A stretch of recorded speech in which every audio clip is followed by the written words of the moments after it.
Hello dear friends, I welcome you to my YouTube channel Tech Learning. Today I am going to show you a very interesting project, an RFID based smart door lock system using the Arduino Uno and Servo Motor and RFID card user. So it's very simple and very useful, and you can also build it at your home.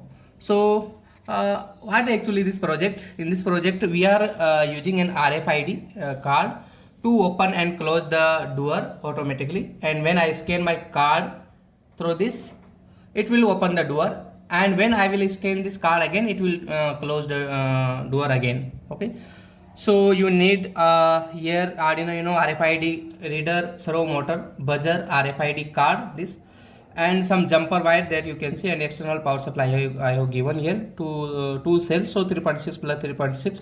Actually this is having 3.8. So we need to give 5 volt supply to Arduino, but if you are using the this RFID, here you need to connect with the 3.3 volt, because if you will connect with the 5 volt, it will burn this. So you take care of all those things. Okay, so let me show the demonstration for this project. Here you can see this is the servo motor, and it's just like the door. So if you are entering in your house, you will scan the this RFID card. So here I am going to scan this. You just check it. Okay, so I scanned this and it will be open or closed position. Again, like this was closed. If again you will come out from your house or your room, you have to scan with this, so it will be open. Okay, so again I will show you.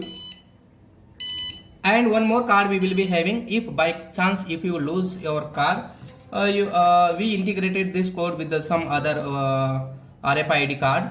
So this type you can integrate many card with your family members, and you can keep this as a key of your house. So again I will lock with open the door through this. So okay, again I can unlock this. So this is the overall project is done by my second semester student. Okay, so thank you all. Thank you so much for watching this video.